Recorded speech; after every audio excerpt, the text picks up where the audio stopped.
He's got to send a Louisiana Divebomb. He's got a Louisiana Divebomb. Come on, Retakes, you got this. Pump it. Here's the pump and run. Go. Louisiana Divebomb.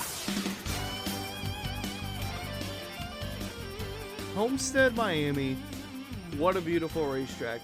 What a great racetrack. I'm sounding like Donald Trump starting this off. Welcome to the 45th edition of the Louisiana Divebomb podcast. I'm just going on a tangent about how great Homestead, Miami is, and I don't know why NASCAR ever went away from it being the championship finale. It's such a great racetrack. It was great racing all weekend long with not only trucks, but Xfinity and Cup as well. And honestly, we almost didn't have that because there were brush fires around the track about a couple miles outside of it. It was really bad. But the fires were contained, and that was a real possibility. And I don't think, at least since 2005, that a race has been moved due to wildfires in the area. I'm pretty sure that happened back in 2005 at Daytona. I could go on a lore about that, but what do I know? Anyway, this is being recorded Sunday night because I want to sleep in tomorrow morning, so I'm just going to get this done now. While it's still fresh in my memory, I can go to bed tonight dreaming about the fantastic weekend of racing in Homestead, Miami. We're going to start off with Cup at first. It was a very intriguing race to begin with. Bowman was on pole. Didn't really think much of it. Thought that he would fade to the back and guys like Kyle Larson would come up from the front, which he did. But one guy who started up front, Ryan Blaney, made it very clear that he was a dominant force. He just absolutely dominated the first stage, although we did have a little spin before the end of the stage. Christopher Bell spun out. I don't really think he ever recovered from that spin either. This was back on lap 70. The only yellow for incident, shall I say, of someone getting turned or crashing really wasn't that major for him, but it was quite a conundrum because it was towards the end of the stage. So Carson Hocevar decided to pit right around and get track position for stage 2, so that worked out in his favor. Meanwhile, on pit road was quite a conundrum for guys, not only just trying to maintain pit speed and to get inside their pit box properly, but coming out of pit road was quite a conundrum for some guys. So this happened in the transition from stage 1 to stage 2. So the first pit stops under yellow for most people, really. Josh Berry and Kyle Larson made contact on pit road. Same with Joey Logano. It was a weird incident. So Berry's coming out and he hits the side of Larson's car. And Larson's fortunate to where he got hit. Otherwise, it would be worse damage for him. And then he gets hit by the 22, and they both spin around backwards on pit road. Very interesting situation there. Barry's day was ruined from that. Joey Logano, I think his day was ruined from that as well. Neither guy finished in the top 10 from what I'm seeing. So that day, their day was ruined from that issue. It set them back for quite a bit. And some interesting strategies were had in the second stage. Well, really, this was in the first and second stage.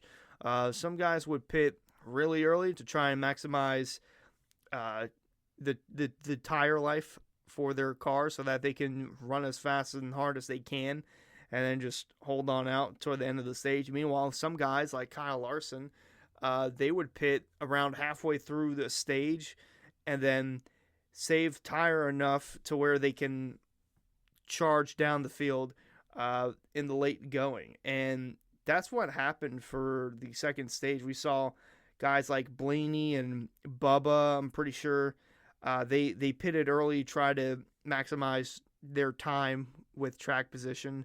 But in the end of that second stage, it was the guys who pitted a little later, split it halfway through the stage, where they just charged through the field like Kyle Larson and Denny Hamlin. It was a pretty good battle to the end of the stage 2. And Denny Hamlin beat Larson to the line, but that didn't matter because they pitted and Larson beat Denny off pit road.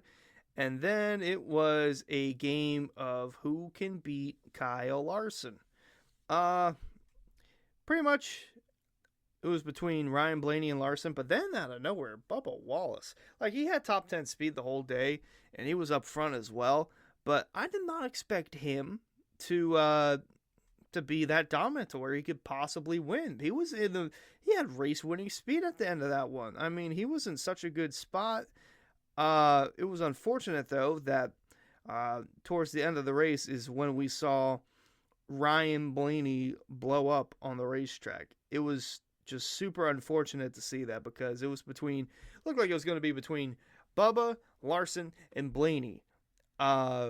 Unfortunately, Blaney's motor blew up while he was running in third, and that's just a shame because I think that's his third DNF in a row. I could be wrong on that, but he's had a very poor stretch of luck so far. Only one top 5 and 2 top 10s on the year. I can go ahead and double check on where his DNFs were. So, yeah, started out the season well, finished 7th in the 500, 4th in Atlanta, 19th in Coda, and then 2 of the last 3 weeks he's blown an engine at Phoenix and at Homestead. Then he wrecked out at Las Vegas after arguably having the car to beat last week as well. So not a good stretch there for the 12 of Blaney, but that brought another set of pit stops, and we saw the moneymakers being made on pit road. So again, it was between Bubba and Larson, but Larson really didn't get that good of a jump on the restart. He was a little further back. So Alex Bowman came through and just took over. And then it seemed like, holy cow, this really is the year of the Bs, where all the Cup drivers that have won a race this year, they have B in their last name. Now, Bubba's not Wallace's legal name. It's Daryl. So don't want to throw that in there. But Byron, I almost said Blaney. Byron, Bell, Barry, Bowman. It's like, is this really what we're going to do? Like, are we just... Is the only goal this year just to bet on the guys with B in their last name and go from there? No, because Kyle Larson came through and he was on a charge. So he was tearing up the top 10. He was climbing through. He passed Hamlin. He passed Chase Briscoe. He passed Bubba. Then he got to Bowman. Bowman tried to do what he does best, and that's rim ride the wall.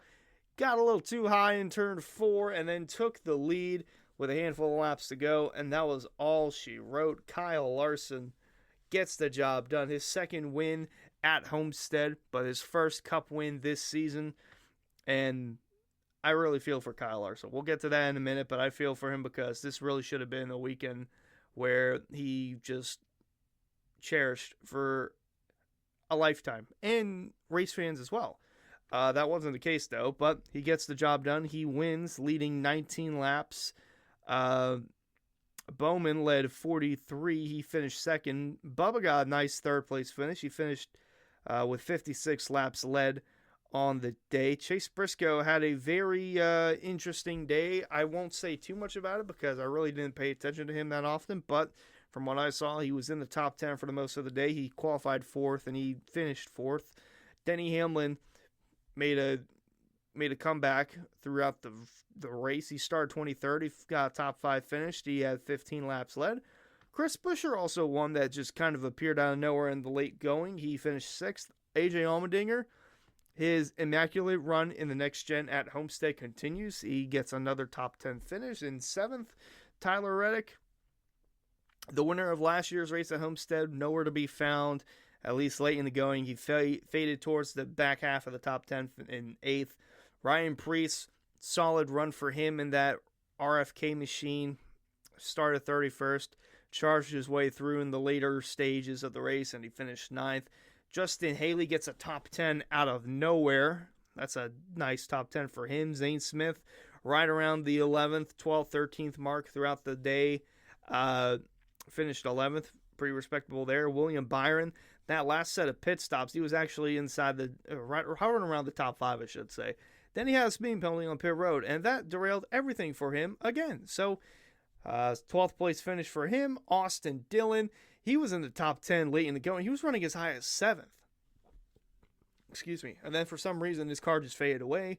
So he finishes down in 13th. Joey Logano, mentioned him. He didn't really recover all that well. Finished 14th. Eric Jones, solid day in 15th. Noah Gragson had really good speed in the first stage. Then somewhere in the second stage, his car just faded away, and they could not capitalize on that. So good first half. Didn't finish in the second half. He had a 16th place run. Josh Berry finished 17th after his contact on pit road. Mentioned about Byron speeding on that last pit stop under yellow. Austin Cindric did the same thing. He ran inside the top 10 for a good bit of the day, but that killed him, and he finished 19th.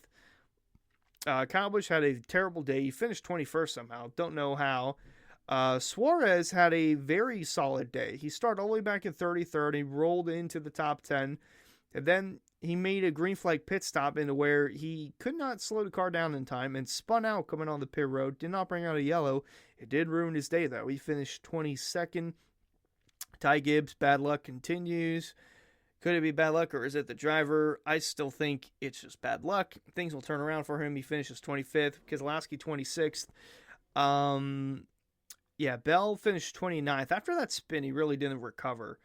Ross Chastain 31st. I don't know what happened to him.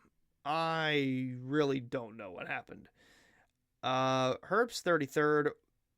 Couldn't tell you what happened there. The only two DNFs were Ryan Blaney and Carson Hocevar, both with an engine issue. And yep, that was Cup in a nutshell. I will say, though, my DraftKings lineup was looking pretty good until Suarez spun out. And then I thought, okay, well, he'll make a comeback. Hocevar then had a motor go. Okay, all right, that's still winning some money.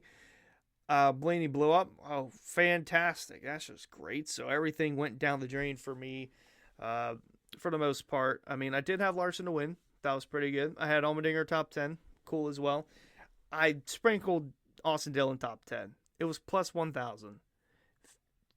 I just can't believe it that he didn't get it.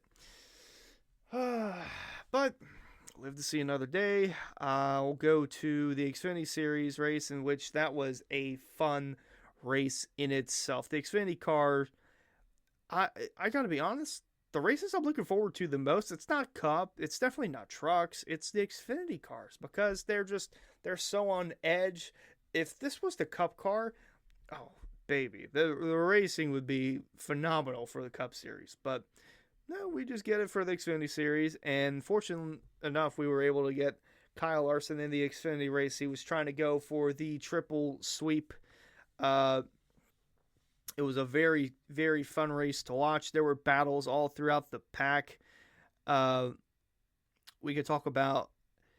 So let's talk about the first stage here, right? So there's a late yellow. I shouldn't say late yellow. I mean, yeah, kind of late yellow. Chris Wright spun out in turn 4. That led some guys in the back to pit and take tires to try and move themselves up and gain stage points. A couple of those guys being Leland Honeyman and Kyle Sieg. Those two were carving their way through the field. It was insane. It was going to be between those two to win this first stage. Then when it was pretty much solidified that Kyle Sieg, if it did go green to the end, Kyle Sieg was going to get that stage win. Justin Bonsignore decided to lose talent in turn 3 and brought out another late caution that set us up for a 5-lap dash to the end of stage 1. And by God, Kyle Sieg, I thought he had it. He drove through Austin Hill, Sam Mayer, Justin Allgaier, and then Kyle Larson. He passed Kyle Larson on the racetrack for a stage win. So crazy. But mentioned that yellow came out. Some other guys pitted. The other guy being Sammy Smith. Yeah. Sammy Smith has something against the Sieg family, and I don't know why, but going into 3 and 4 on the final lap of the first stage, he passed them on the bottom. Sieg was up high. I thought Sieg should have ran low. That's just me. I'm not driving the car, though.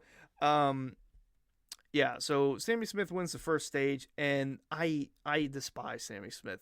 I hate how he's the one that's in the 8 car. Of course it's in the 8 car. And they get the Junior Motorsports, or the original DEI font back for Junior Motorsports. It's so terrible. He doesn't deserve that. There's nothing that he has done to deserve to represent that number 8 font. Nothing. Nothing whatsoever. Forget his win at Talladega last year. I despise him. And the reason why I despise him is because it was his fault. It was his own doing that costed Ryan Sieg a finish at Las Vegas. Now, I say finish, it was a win. Ryan Sieg was going to win Las Vegas last year, the second Las Vegas race, and then Sammy Smith's car decided to die on the racetrack. Put die in parentheses or quotes or whatever you want to call it. And then all of a sudden, his car was firing off again. Really? Really? That costed Ryan Sieg a win. He finished second or third in that Vegas race. He got screwed out of it. It was BS. And just another reason for me to hate Sammy Smith because he hates the Sieg family for some reason. Anyway, tangent over. First stage over. Done. We go through stage 2. Pretty clean and green. Kyle Larson just carved his way through. And then over the course of the rest of the race, it seemed like it was going to be between Sam Mayer or Kyle Larson. The only one that had any chance to beat Kyle Larson was Sam Mayer. Austin Hill was up there. He had a pretty good run going. Connor Zilic had a good run going until he sped again. Carson Quaffle had another issue on pit road again. But late yellow. Taylor Gray spins on the front stretch. There's like 6 to go in the race. Couldn't have come at a worse time. So there's only 6 cars on the lead lap. They all pit, obviously. Fresh tires, you need it. This is the controversial part about the restart. Kyle Larson, does he spin the tires? Does he get help from Sam Mayer? Either way, he's the control car. He doesn't go. Austin Hill takes the lead. And I'm thinking, okay, this is over. This is just fantastic. Austin Hill's going to win. I even manifested it before the restart. I said, can't wait to see how Austin Hill wins this one. That's literally what I said. And then everything goes terrible for Larson. Mayer doesn't get going. Allgaier doesn't get going at first. Austin Hill takes the lead, and then it's like, all right, great. Awesome. Just sat through this entire Xfinity race just to see Austin Hill win. Well, Justin Allgaier said, not so fast, my friend. On the final lap, he passed him, and he didn't look back. And it was really strange, but for once, things finally turned into the favor for Justin Allgaier. Like, they finally went his way for once. He got a lucky yellow to help him win. That never really happens. I mean, it happened at Phoenix last year. That's why he won the championship. But when you think about that, 9 times out of 10, the guy who you want to win the race gets screwed over from that yellow. And it's usually the guys you don't want to win the race that end up getting the benefit of the doubt. It was opposite this time around. Justin Allgaier looked out, got that yellow, got that win at Homestead, and that eliminated the potential of the sweep for Kyle Larson at Homestead, which it's a shame that didn't happen. But I digress. Sam Mayer finished second, Austin Hill third, Kyle Larson ended up getting fourth, Sheldon Creed another top 5, Jesse Love P6, Brandon Jones, Nick Sanchez, Daniel Dye, very impressive run for Daniel Dye, started 30th, finished inside the top 10, and Carson Quaffle was able to rally through for a top 10 as well. His issue was very early in the race, so he was able to recover nicely. Connor Zilic had a speeding penalty on his final pit stop again, so that screwed him out of another top 5. Dean Thompson solid 13th, Brennan Poole 14th. Just the Bonsignore, the guy that lost talent and cost Kyle Sieg a stage win, or played his hand into that, finished 16th. Josh Williams was able to pull through for the entire race. So basically, this guy's, I feel like he's been sick all season. He's gotten pneumonia. He's battling through. There was talks of him racing the first stage and then Ty Dillon coming in and filling in for him, but that didn't happen. He pulled through. He ran the entire thing. He finished 19th. Props to him. Can't really hate that. If he was 100%, who knows where he would have finished. Sammy Smith finished 21st. So glad that stage win got you far. Taylor Gray finished 23rd. Played his hand into costing Kyle Larson the weekend sweep. Not entirely his fault, but it was a factor into it. Kyle Sieg 27th, deserving of a stage win, didn't get it. Oh well. Myatt Snyder was in this race. He finished 30th. Did you know that? No, now you do. DeBenedetto, Corey Heim was in this race also. Did you know that as well? No, not really. And Christian Eckes were the only ones to DNF. Christian Eckes had an engine issue 16 laps into the race. Yep. There's that for you. But there were just fun battles all throughout the race. But I won't talk about the finish because there was the controversial part. Who's at fault? Is it Kyle Larson or is it Sam Mayer? A lot of back and forth between if it was Larson for not going inside the box properly or waiting to the last second to do so. Choking away another win, or is it Sam Mayer's fault for going a little bit too early and jacking up the rear tires of Kyle Larson? Kyle Larson himself said that he can't do anything when his rear tires are off the ground. Now, how can your rear tires get off the ground? From the car behind you going fast. And Sam Mayer acknowledged that, but of course, it's the internet. Everyone's right in their own way, apparently. Everyone's got an opinion, so they're throwing blame at Larson. They're throwing blame at Mayer. They're throwing blame at anything under the sun. What do I think about it? I kind of look at it from all sides of this. Okay, so Kyle Larson, did he wait a very long time to get into the restart zone? A little bit, yeah. Did Sam Mayer jump in a little bit too early? He definitely did. I guess those are the only two sides, but I look at it from a different perspective to where Taylor Gray had a little bit of a part into it. I will say, though, being on the outside lane at Homestead this weekend was not fun at all. Very rarely did they get going at all on the outside lane, so it seemed like, okay, no shot or no brainer here would be to go on the inside lane. If you want to go nowhere, just restart on the outside lane. But, of course, that one time didn't happen because the guy behind the leader wanted to get a heads-up jump. So I'll throw a little bit of blame here and there. I won't directly throw the blame onto anyone, but we'll just say that it's both Larson's fault and Mayer's fault that they did not win the race. Yeah, and then we'll go truck racing. I think this one was the most chaotic one of them all. For obvious reasons, mentioned that Larson was going for the sweep, which began Friday night in the truck series. Corey Heim, he was coming off a win at Las Vegas the previous week. He had a pretty good run throughout the race. Ross Chastain was in there as well, running double duty. That was the best race of him this weekend. For some reason, the Cup race didn't go as planned, but he was up front. Lane Riggs in the 34. He had a great truck as well, but we're jumping a little bit too soon because they didn't even make it a lap. They wrecked on lap 1. They wrecked in the middle of 1 and 2. They went like 4 or 5 wide in the turn 1. It didn't go well. A couple of trucks were involved. I think it was Gio Ruggiero and Ben Rhodes. Yeah. And then no incidents after that. Stage 1, stage 2 was pretty much the same. It was Corey Heim. It was Kyle Larson. It was Lane Riggs. Majeski was up there. Chastain was up there. It was a phenomenal race. Stuart Friesen drove up there. It was really, really fun. And then stage 3 happened. Again, great battles all throughout. I mean, it's literally between Corey Heim, Ross Chastain, Lane Riggs, Kyle Larson, just those guys. They're duking it out. They're running the bottom. They're running the middle. They're running the top. It's a fun little shindig going on. How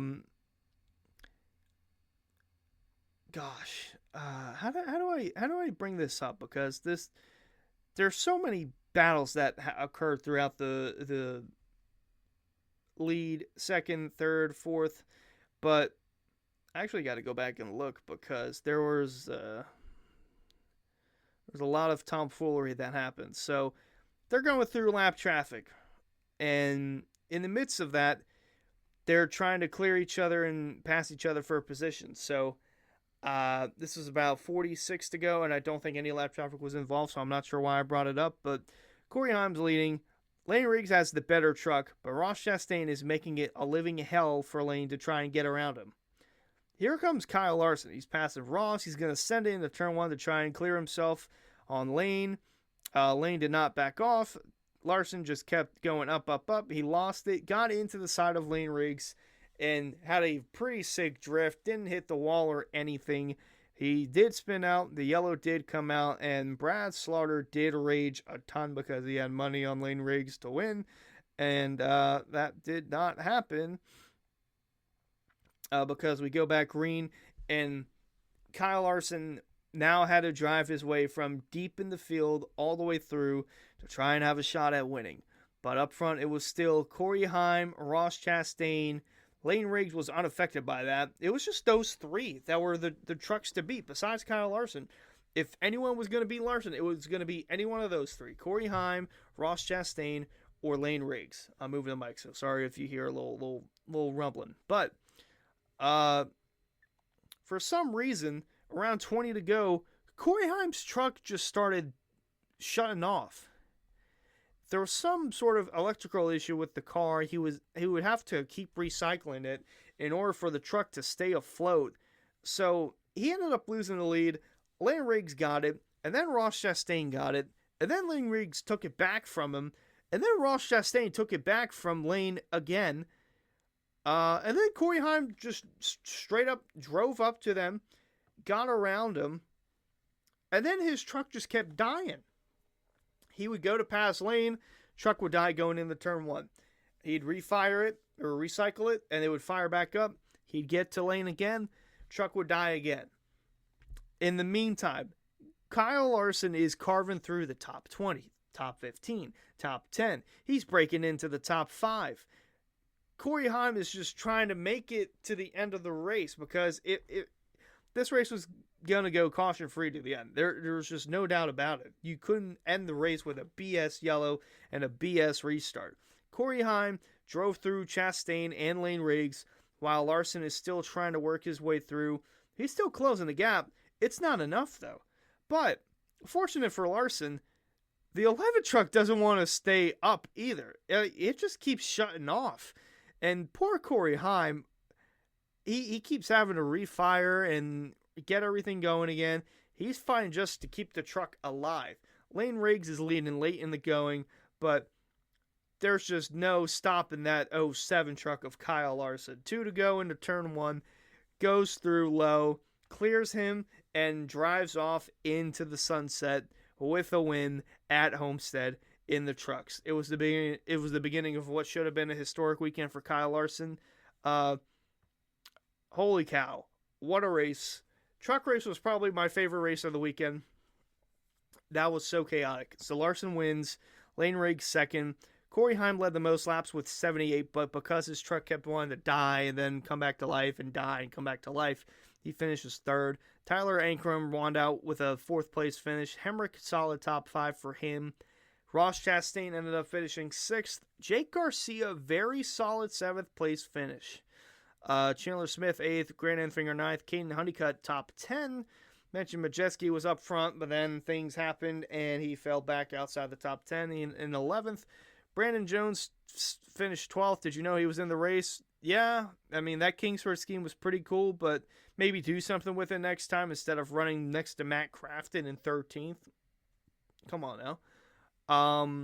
Stuart Friesen had some progress, but for some reason he faded towards the second half of the race and finished 16th. Tanner Gray had a good qualifying effort, but finished 17th. Stephen Parsons, solid day in 18th. Connor Mozak, 19th. Didn't really notice that he was there. Luke Fenhouse race, he was 20th. Jack Wood, fastest truck in practice, 21st in the race. Common theme. Well, he didn't wreck this time, so I guess that's progress in the right direction. Tony Baloney, otherwise known as Tody Breininger, P26. Only trucks to DNF. Ben Rhodes had a suspension issue, but he was caught up in that lap 1 wreck, so maybe that had something to do with it. And then Stephen Malozzi with a vibration issue 15 laps in. Yeah, so Kyle Larson shoulda, coulda, woulda swept the weekend. Didn't do that. He finished inside the top 5 in all 3 races, though. Pretty damn impressive, but one Taylor Gray spin away from coming through and winning. So, overall, Homestead is such a fun track. There was a leak over the weekend on Twitter from a user looking to get tickets that for some reason you could get tickets for next year's race. And I think this was a glitch, but it had the date as November 1st, which would solidify it being the last Cup race of the season. Now, this is just a rumor. It looked legit from what I saw because you're clicking links on the website and you're scrolling through, and this was all on the website itself. So, could Homestead take over as the championship finale? A lot of fans seem to hope that that's the case. I mean, here's my take on this, right? If you're going to have a championship track, okay? Track hosting the championship weekend, could you maybe not give it 2 dates in the weekend or in the calendar? Like Phoenix, we don't need 2 dates for it if it's going to host a championship weekend. Because then teams are just going to go, all right, well, we'll just run what we ran at Phoenix and hope for the best. I don't like that. I liked it when it was just Homestead. It was once a year. It was the last race of the season. It's a different racetrack in itself. No other mile and a half is shaped the way that Homestead was. The only other track that we had like that was Atlanta before its reconfiguration in 1998. Other than that, every mile and a half has a quad oval. So that track in itself is unique. It's got progressive banking. You can run the low line. You can run the middle. You can run the outside. The racing throughout the trucks, the Xfinity, even the Cup race, which was controversial in itself because some people thought it was just so damn boring that they need to get rid of it entirely or maybe possibly repave it. I disagree. We need more of that. We need to bring back Chicagoland as well. That was another mile and a half that was good the last couple of years that it was on the schedule. People keep saying Kentucky. No. Just no. It's not going to happen. Yeah, so Homestead should be the season finale, right? Will it be? It's up to NASCAR to decide. Do they listen to the fans? Not really, so don't hold your breath on that. I think next week we go to Martinsville. I'll double check. I think all 3 series are going there. That being Truck, Xfinity, and Cup, and I think Truck it's Friday night. Friday night at 7:30 for the trucks, the Xfinity, 5 p.m. Saturday night, and then the Cup Sunday at 3. I don't even know where to begin for that. I think Ryan Blaney's got to be the favorite for Cup. As far as Xfinity, if Eric Almirola is racing, he should be the favorite. He swept both races last year. Trucks, I could check right now. I would have to say Corey Heim. I mean, unless there's a Cup driver in the field. I don't think there's anyone else that could dethrone him. Let's see. Looking at driver averages, which is where I go to do my research. Shout out huntersleppymedia.com. If you took some of my picks, you're welcome. When did William Byron race here? Was that last year? No. That was back in 2022. Okay. Yeah, so trucks only go here. They only go here once a year now, right? Or do they go here twice? Pretty sure they go here once. No, they go twice. Okay. Well, in that case, Christian Eckes swept both truck races last year. So, yeah, maybe Corey Heim will win. I don't know. We'll have to find out, but I would have to say Heim is the favorite. Maybe Ben Rhodes. Ty Majeski would have to think he'd be a favorite as well. He does great on short tracks. Says Chase Purdy has 2 top 5s here. I don't think that's accurate. It probably is accurate, but I just don't want to believe it. That's about it. Like I mentioned, Xfinity, it would be Almirola, probably Allgaier. Sheldon Creed had that heartbreaking defeat a couple years back when he was with RCR. Cup, dare I say Kyle Larson, along with Ryan Blaney. Blaney's the most obvious one. He won last year, and I think the year prior in 23, where he went on to become the champion. What ad is this? No, I don't want that. although that was in the fall. In the spring, I'm not really sure. Byron's won a couple of times in the next-gen car. Bell has won. These are the drivers that have won in the next-gen. Byron, Blaney, Bell, Larson. There's your favorites right there. 100%, those are your favorites. Denny Hamlin got to be up there as well. Virginia native. Joey Logano's good on short tracks. Chase Briscoe. Dare I say Ryan Preece as well. Ryan Preece has had a couple of great finishes over the last... he's got back-to-back top 10s.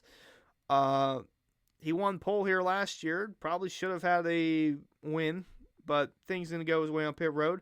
It's all about track position. That 60 car is gaining momentum throughout the season. Chris Buescher, maybe? Yeah, I don't know. We'll leave it at that. Thank you for listening to another edition of the Louisiana Divebomb podcast. Sorry there was no cup reactions. There really wasn't much going on. It was mostly dead throughout the race in the channel itself. I was watching the thermal as well. The only one keeping up with IndyCar, and missed half the race because it had technical difficulty issues from Fox, and the track itself sucks. I hope they don't go there ever, ever, ever, ever, ever again. With that being said, thank you for listening to another edition. This is the 45th of the Louisiana Divebomb podcast. I'm signing out, and I'll see y'all after Martinsville.